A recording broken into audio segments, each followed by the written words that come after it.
All right, we're here on the SchmearCast. I'm joined by Sean Byrne. Sean, Modern Mythos, how you doing today? We are discussing the After Hours, the 9th episode of the 2nd season of Severance. We're almost at the end. How are you feeling? I'm feeling good, and this episode got me feeling even better, to be honest. I'm hoping that maybe some of the annoying discourse over the last couple weeks might change and turn face this week, because I think it's leading somewhere and it's getting me excited. So yeah, I feel good. Yeah, the discourse was interesting coming off of last episode, Sweet Vitriol, the lowest rated of the Severance episodes, coming after the highest rated in Chikai Bardo. We watched it, liked it. You felt strongly about it. You enjoyed it. But what'd you think of seeing people kind of crap on it online? Man, sometimes it's hard to talk about this show without people being like, oh, he just thinks he's better than others. You know what I mean? It's one of those shows that they're like, they think they're cooler for liking the show. It's reaching that territory, which is a weird thing to me. It's like, it should be globally, acceptable to enjoy this. And I don't think, like, I don't know. I'm not seeing too many people like, oh, if you didn't enjoy this, you don't get it. I know I kind of went that direction with some of specific criticisms of last week. But I have no problem if people didn't like last week's episode, because I know it was, I know people calling it like a bottle episode or, like a one-off or kind of just like, a sub-story, but I like that kind of shit. So I was all in on it. But I was a little shocked as to how frustrated some people were. Like, people were aggressively pissed off, I would say. Yeah. I think that speaks to modern fandom and expectation more than anything. I have mixed feelings about the episode. I liked it. I'm more positive than I am negative. Taking a step back, I feel like when you look back at your favorite shows, once they've been completed and it's years later, you're kind of thankful for these episodes, even if in the moment you're not. And I think of The Suitcase from Mad Men or The Fly from Breaking Bad. Like, in the moment, these were really divisive and really bothered viewers. And then later on, you're glad that they're included in the totality of the show because it added the texture, because it colored in the world. You know what I'm saying? I agree completely. And I think, maybe, down the line, people are going to come to appreciate these things like you just said. But it is a little frustrating that, like, people just want that immediate payoff right now. But then if they were getting that, they'd probably bitch about the same thing where it's like, oh, they're just, speed running this, or we don't want to know this yet, or, there's no depth to this. So it's like, I think that's just kind of toxic fandom online. You can't win, but I'm enjoying the hell out of it. So let's turn our attention to episode 9. It is titled The After Hours. I feel like penultimate episodes in shows, at least since Game of Thrones, have come to signify something crazy is going to happen. Like sometimes the penultimate episode is more wild than the finale, but this is not that. This continues a ramp up, would you say?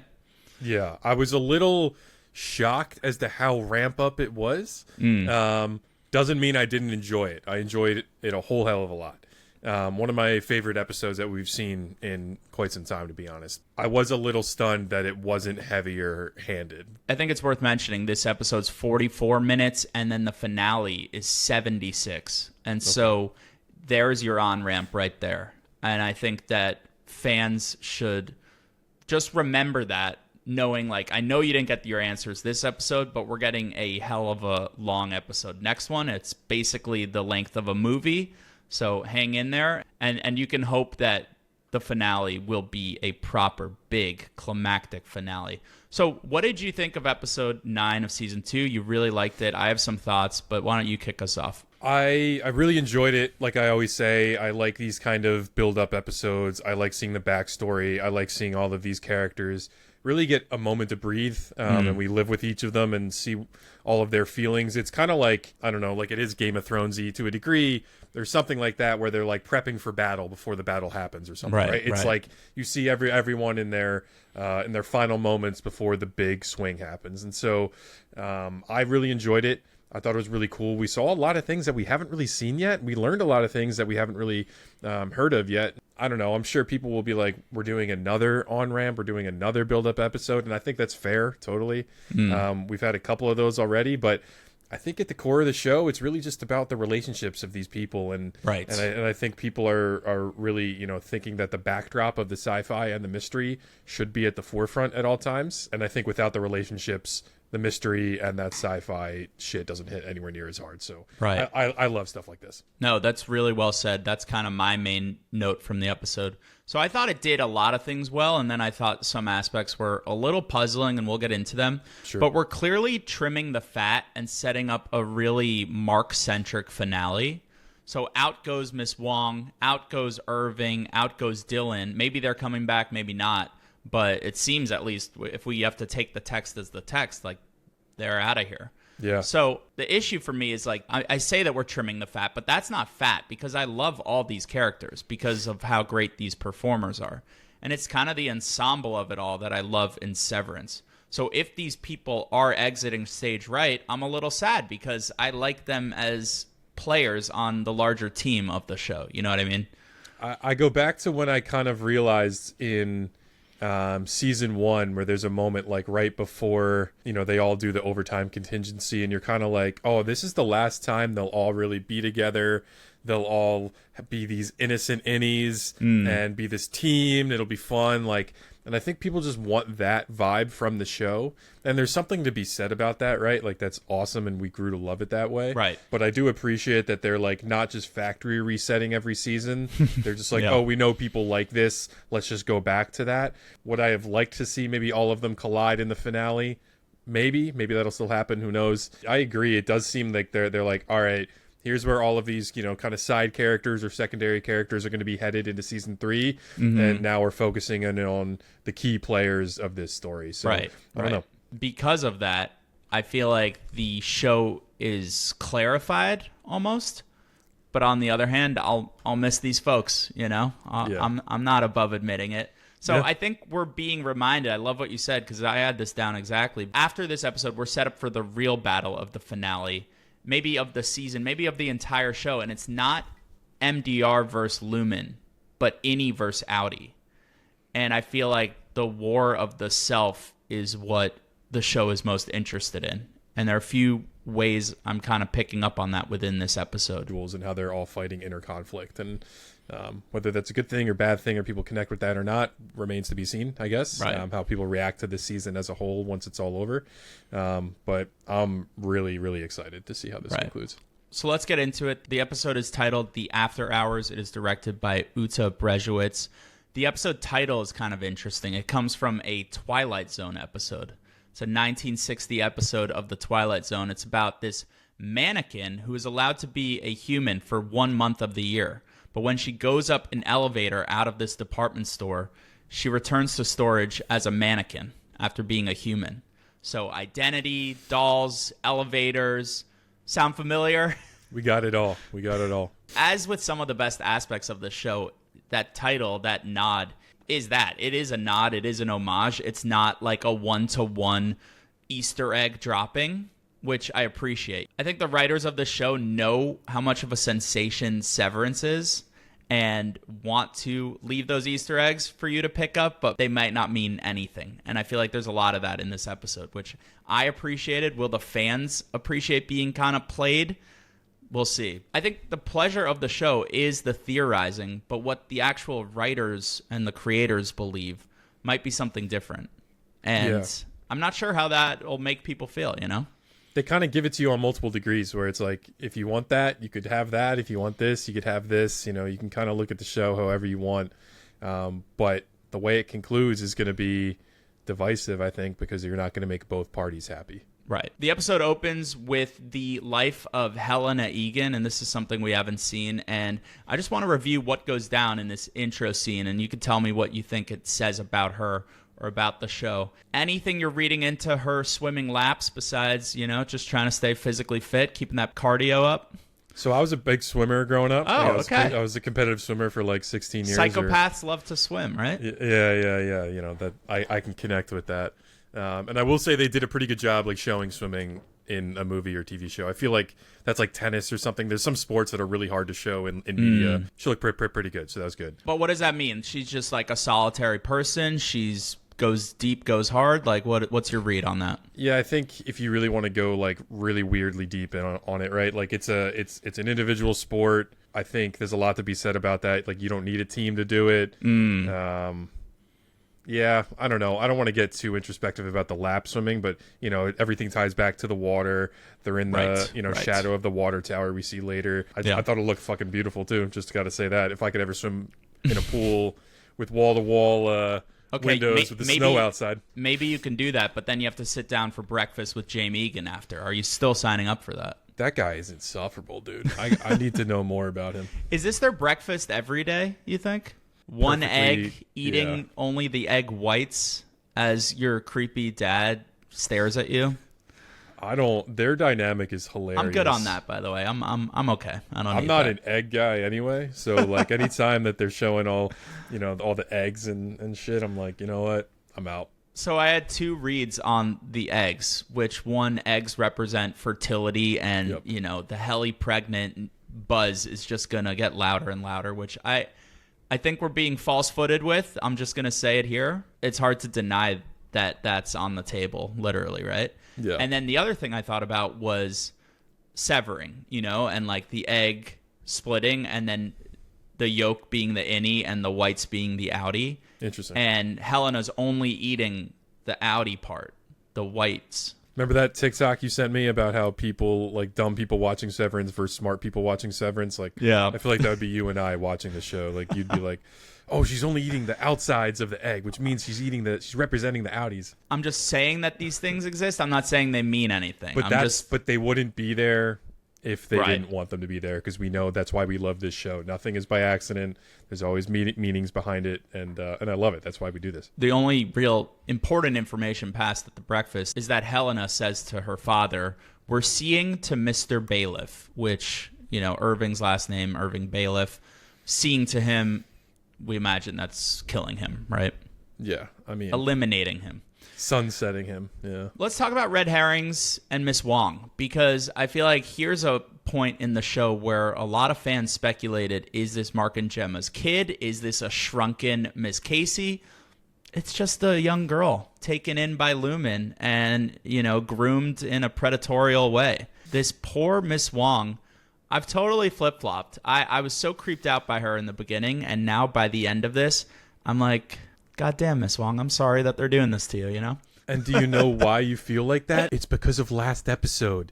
And if we didn't get last episode and learn about a little bit of Cobell, because she was part of the whole Wintertide Fellowship, like, maybe you might not have felt that strongly about it, right? And so it's things like that where people are like, oh, that could have been a 5-minute, 10-minute sequence from last episode. But if I didn't sit there and live with that and see this town and learn about Lumen ravaging and pulling, talented individuals from it for their own gain, I would have never connected with Miss Huang, because I'm like, oh, well, she was probably taken from a small town. They saw potential in her, and now, like, we're seeing, like, her kind of tragic story, right? And, that's why I love this show. It's why I love, like, these little episodes. It kind of amplifies your feelings towards things. And I agree. I wanted her to be a little bit more, I don't know, creepy, I guess, right? You want a little bit more of a mystery there, but I think it's part of the show where it's relationships and it's internal conflict and the tragedy, man, just grooming and So she's being sent to the Gunnel Egan Empathy Center in Svalbard, and I looked up Svalbard. It's not even a part of a country. It is a Norwegian island in the Arctic Ocean. So adios, Miss Wong. Sounds about right. But I love what you just said about how the last episode connects to this, because Miss Wong's a child being stolen from her family, basically, and put into the Lumen machine. Milchick is all too pleased to be doing this to her, and that bothered me too. He takes her game and smashes it, and it's like a loss of innocence, and I'm not surprised by it necessarily, but I'm kind of just like, Milchick, what the fuck, man? This is like him going hardo Lumen instead of potentially softened Milchick. And I think an aspect of this episode that's really important is this like internal war within Milchick. He has an interaction basically with every main character, and what happens in those kind of explicates how he's feeling and who he is heading into the finale, Yep. But just to close the circle on Miss Wong, she has a couple more moments in the episode. She apologizes to Dylan when he's threatening to quit, which was a rare moment of sympathy for a Lumen staffer to an innie. And then later on, she gets picked up by that bus, and there's this sad piano melody playing, and I'm just like, damn, there goes another one, a talented young mind working for an evil corporation. There goes Miss Wong. You think we'll ever see her again? I would never say never, but this feels pretty final, you know? I agree. I think it's just kind of part of the story that just shows us what Lumen is capable of. There's a reason you cast an actress that kind of looks like a younger Miss Casey. There's a reason you obfuscate who she is for so long. It is playing on the nerds.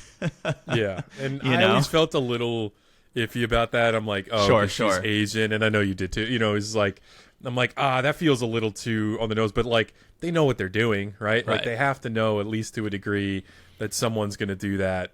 Right. And we saw that everywhere, you know, for multitudes of reasons. So, yeah, I think it was really clever, to be honest. And shout out the actress, Sarah Bach. But let's move on. Let's move on to Dylan, as I just mentioned, because I think that's the next scene chronologically, at least. We're back in Dylan's outie life, and the camera work changes. It's now handheld, and it's earthier, and it's grayer, and it's more true to life in kind of a sapped of color, realistic way that you're just like, I feel so cramped whenever I'm in Dylan's little apartment, you know? I know. I think they film it that specific way, too. It's just like so claustrophobic in there. So Gretchen admits to cheating on outie Dylan with Innie Dylan. Outie Dylan dumps vegetables in the sink. And I was just like, no. Maybe he's got a, what the hell they call it? Like garbage disposal in there. You know, you never know. It didn't look like it. It looks like another bad decision by this weird guy whose Innie just surpasses him on every level and is just cooler, nicer, better in every single way. You know, speaking of that, I just love the performance by Zach Cherry because Innie Dylan feels so different from Outie Dylan. He's so sweet and naive, and there's real love in his heart. Because Gretchen says that she can't see him anymore, seems like Dylan wants to commit suicide and kill his Innie. And I think that's what he does at the episode's end. Will he come back? I don't know. I thought Gretchen, like, she was just like, didn't expect him to react that way. And I'm like, what the hell did you think he was going to do? Like, it's basically cheating, right? Like, I know it's a little different because it's yourself, but how it's almost even worse to a degree in like a different compartment of your mind where it's like, oh, I'm not, it's like an innocent version of me. Like, what do you like? That's a weird conversation. Mm-hmm. And she was like, the fact that she almost didn't see him reacting that way was very off to me. I was just like, that's stupid. But yeah, performance was incredible. And we kind of see him get to the point where Irving was with Bert, right? Where he's just like, I'm done with this. Like, I can't handle these feelings. We always say that they're like newborn babies going through puberty, you know, learning how to love. They're in high school now, whatever you want to call it. They're just like, shit, this is so overwhelming. It's like your first love breaking your heart. And you remember how much that hurt when you were younger, right? So it's just like, you know, you feel the pain, and their only choice they feel like is to just disassociate and leave it. And leaving work to them is obviously like suicide. So yeah, thought it was devastating. I think we'll see him again, but probably not till season 3. I wonder how much of this Lumen expects will happen when they set up this situation. I don't think they're smart enough necessarily to play 4D chess with the characters and with Dylan meeting his wife, but they know it's going to muddy things up and be messed up by the end of it, I feel like. Like, we don't even know if Lumen really knew this was happening or cared too much. Like, it felt like a Milchick when he was like trying to control them and you know, or split them apart. Split them apart, exactly. Yeah. So yeah, they might not even approve of this, and I don't know. And the fact that Miss Wong was the one overseeing it, just total shit show from the start. Let's check in on our lead character, Mark Scout, who meets up with Cobell, and we've been waiting for this standoff for a while. And I turn it to you, Sean. Did this deliver? It did for me. It did. It was really nice to see Mark again in a capacity that wasn't a flashback, that wasn't him like super groggy and hardly saying anything. Seeing him be his like condescending, pissed off Mark, master of sarcasm, Adam Scott, with his like emo hair in front of his amazing. I was just like, yeah, I'm glad that we're back here. It felt Cobell right. says to him, "How are you, Mark?" And he's like, "Oh my God, so good."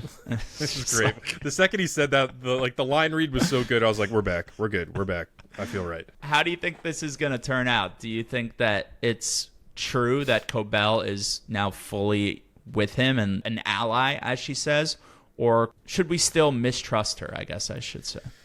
I think you probably got to hold out. Like, you can't be like 100% all in. I'm sure she'll make decisions that Mark will disagree with. She'll say things because like it's impossible to fully align yourself with someone when you've been on the opposite sides for so long. That'll take a long time. You see that in shows and movies and stuff all the time, but I'm in on it. Like, I think she's great. I don't know if she's like fully trying to take down Lumen, but she obviously has a motive that aligns with Mark's. He might not like a lot of what she has to say, and she's still got that Lumen.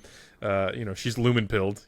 She got groomed into it. So they might butt some heads. But I'm excited for their partnership. As Mark said, and I gotta hand it to him. I agree with this. He says to his sister, "We told her everything. She told us shit."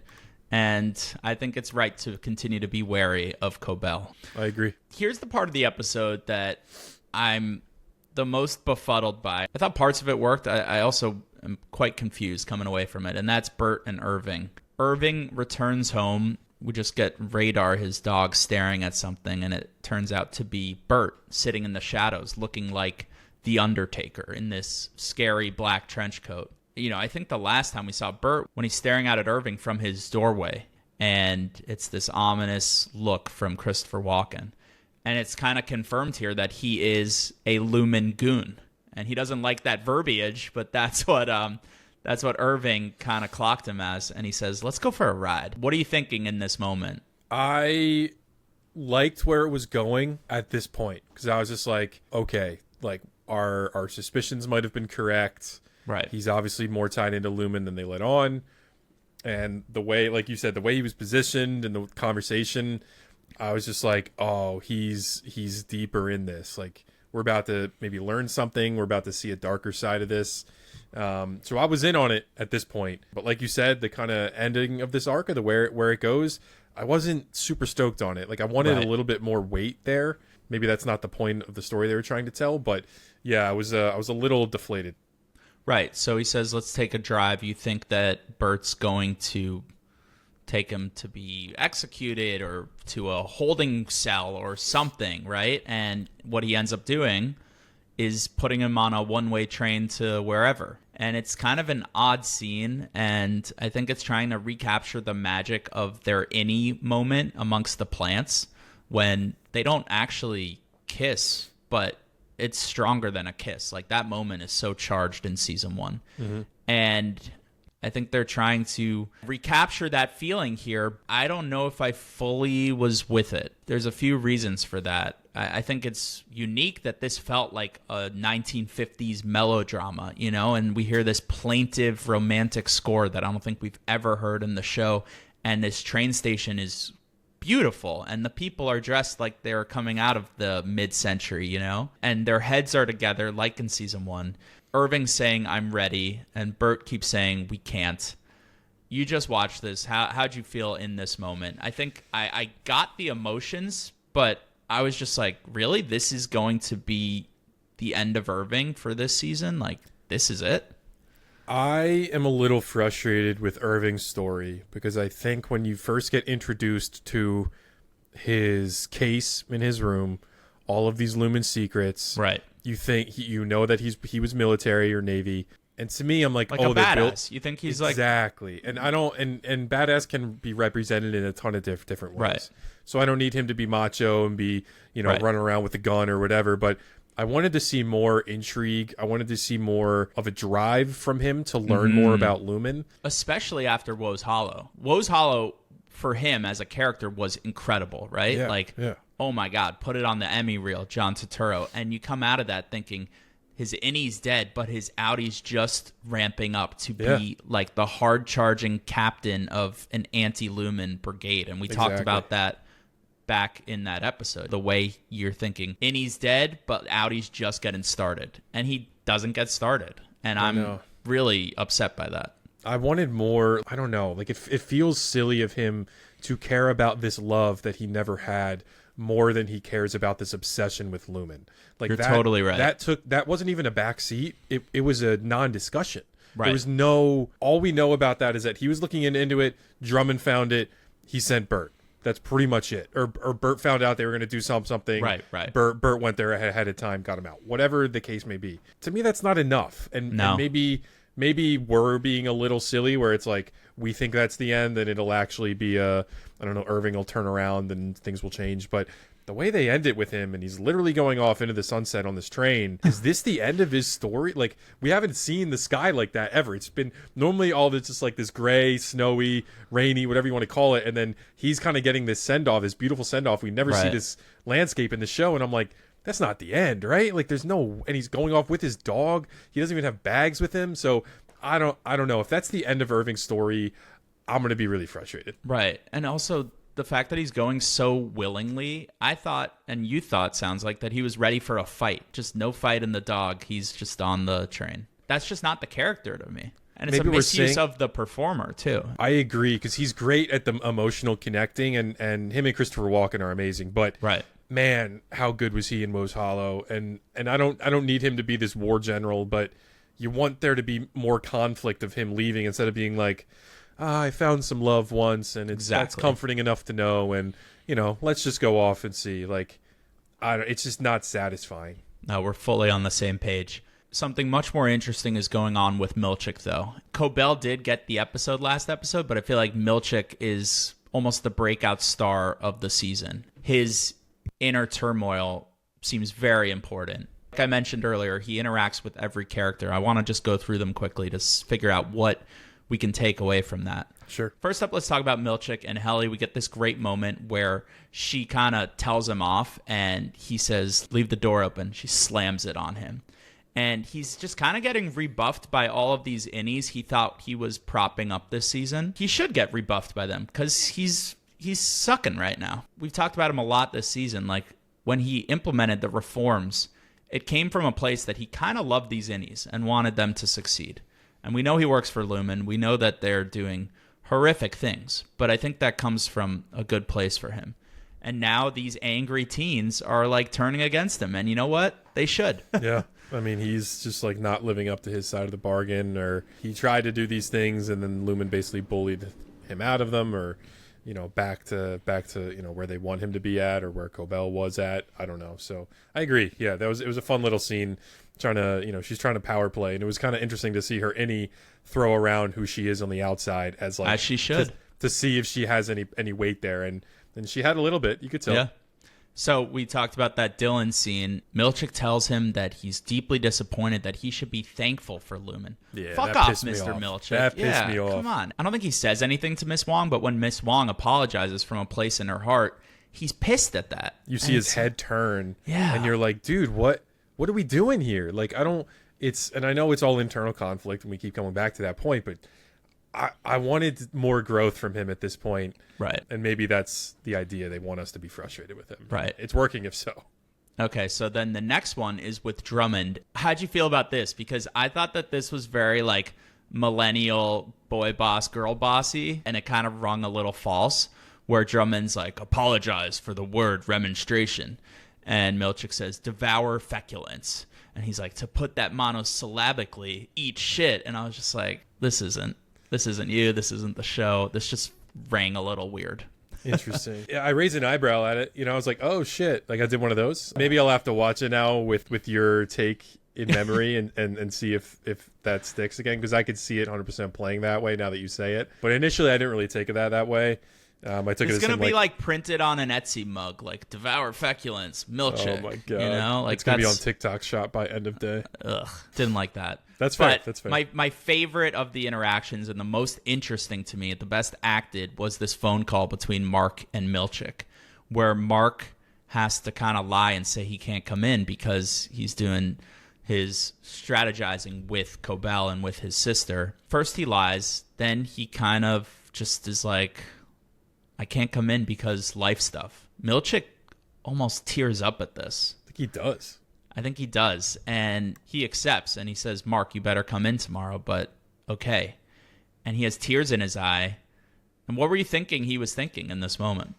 They focus on the painting that's behind him, too. The iceberg. Is it an iceberg? Yeah, I was going to say. Yeah, maybe just saying, like, inner conflict again, and he's just I don't know, not realizing that these innies are people outside of the building as well. I think he is realizing, but he's realizing he can't say that about himself. Interesting. Like they have a life outside of this job and he does not. Like the job is his he wants one, but doesn't have it. When he lets Mark have that, he wants it for himself, but he can't take it for himself. You know, not to get too much into icebergs, but I think there's 2 readings of him looking at that. There could be a third, which is just none of it matters. We're just false footing you. But iceberg theory in writing comes from Ernest Hemingway, and it's about deeper meanings conveyed through simple language. And that the iceberg, you see the tip of it floating in the water, and then the whole mass of it below.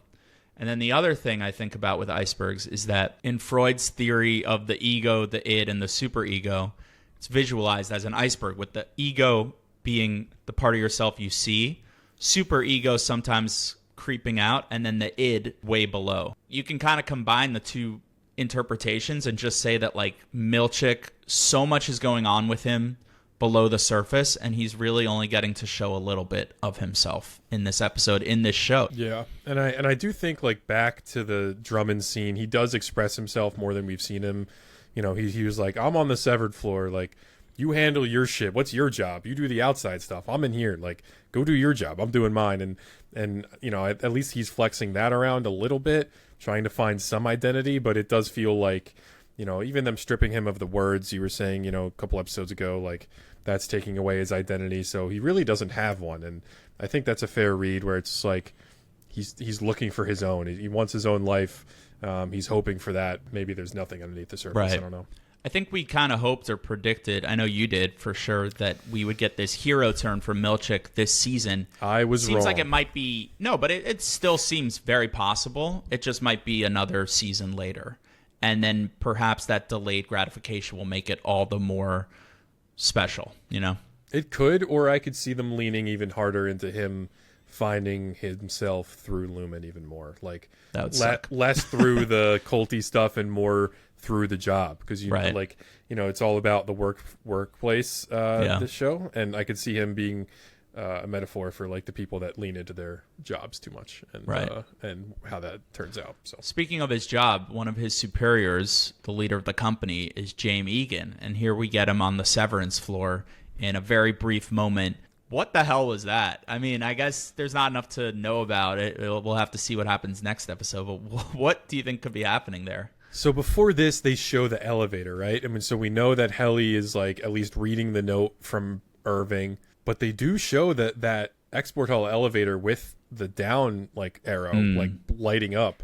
And so in that moment, I was like, shit, did she go down there? Like, did that happen? But then we go back to her and she's at the desk, like, reciting how to get there, I guess, right? And so I appreciated that from her. You know, of all these characters kind of bowing out of the battle, it's Helena Egan's Innie that wants to fight it, and that's kind of cool. And how much is that going to hurt her? Like, she's rescuing Mark's wife, and now that Mark's reintegrated, he might not give a shit about her, and, like, that's going to cause an interesting conflict together as well. So, yeah, I thought that was great. And that shot of James Egan, like, coming in, the silhouette, and he looks like Milchick. I don't know if you got the same vibe. Oh no, I thought something different. Which by the way, listeners, if I'm trying to figure out what movie they use this in, but the silhouette's like almost like an alien shape, and then as it comes into focus, it's a person.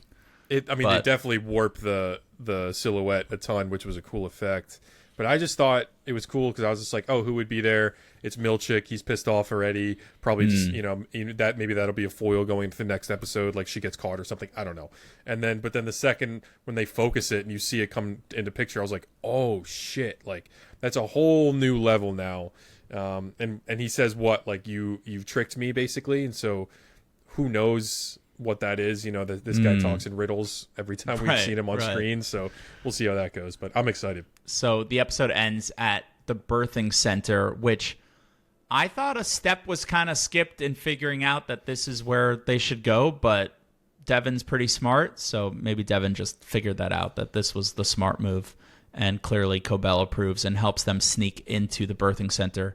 And here she speaks in a bit of a code and riddle, and that's coming from that Twilight Zone episode. No real application of it, but a cosmetic one, and that's pretty cool and fun. Sure. And then we get that last shot, which is Cobell standing in front of the fire in this like dark room, and you just know Awesome that shot. shit's going down.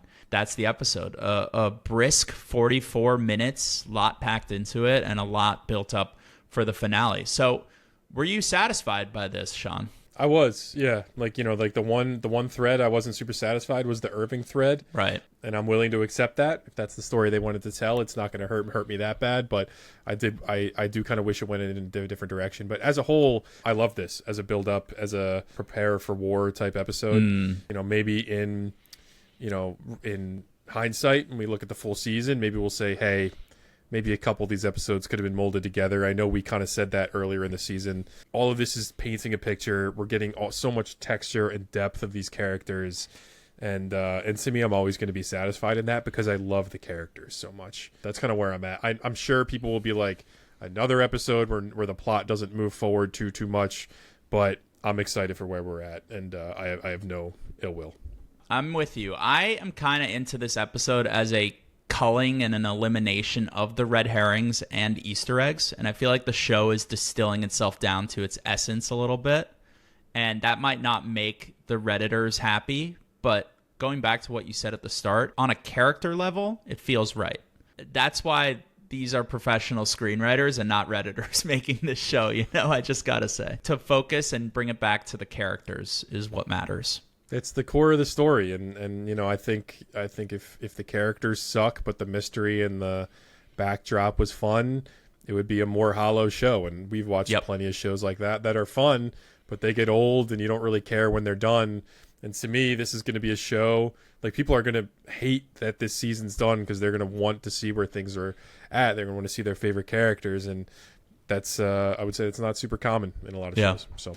Last thing I want to shout out about this episode, I really liked the score from Teddy Shapiro. And the main motif is this like spiraling melody that just puts you into like a trance of like, we're going down the drain with these characters. Really did great work. So before we wrap up, the finale next week, what are you thinking? What do you want? I love that it's going to be so long because it's like, that's so hype. Like when you see a finale is like longer than an episode, but not just longer, like well over like 15, 20 minutes longer than some of these have been, 30 minutes sometimes even. That should make people excited. I think they're going to cover a lot. I think we're going to see a lot with Mark and Helly. I think people are going to hate where that's left off probably because I think we're going to see Helly maybe like sacrifice herself or she's going to be in a really shitty position trying to help Mark. And Mark is going to be all in on Gemma, and we're going to see a Gemma versus Helly camp on the internet, which is going to be fun. I think we're going to, really learn more about Jay Megan. We might learn more about Cold Harbor stuff. Like, I don't know whether Gemma lives or dies at the end of it. I think maybe if she dies, then that's going to really cause a rift in all of this. I don't know where this show goes after this finale. To me, you'll never be able to go back and sit in MDR ever again. Yeah. And they, how do they center this show again? I'm sure they're brilliant writers, but I have so many questions. But I'm just excited. Like I want to go watch this in a movie theater, man. Like I'm after all of this ramp up and this build up. Like I'm gonna like pour a nice glass of whiskey, have some popcorn, and just put the subwoofer on and just eventize it. Melt. Yeah, it's gonna be an event television. I really want a big bad introduced, like a looming villain for season 3. That'd be sick. Like someone we haven't seen yet. Yeah, and I know there's Jamie Egan, I know there's Drummond, but I want like a huge new casting surprise that'd be sick. Really gets me amped up. But if that's not delivered, I think what will be delivered is this, yes, the war against Lumen, but also the Innie Outie war and like the war within Mark. Like you said, is he going to go after Miss Casey, Gemma? Is he going to go after Helly? I feel like that's the conflict being set up. And then in terms of Milchick, I'm really going to be checking in on him. And are we in for like a hero flip in this episode or more of the same BS? I think it's going to be great. I think that, I'm sad that Miss Wong's not here and perhaps Irving and perhaps Dylan, but I'm not that sad, Like it's going to be an essential episode of television, I guess. Agreed. Yeah. Event. This is why we love the show. Like, you want these big, bombastic moments, And if they stick this ending, I think everyone's going to be real happy. And hopefully it's not a 3-year wait till the end. Hopefully not. All right, Sean, thank you so much for coming on. Appreciate it. Hell yeah.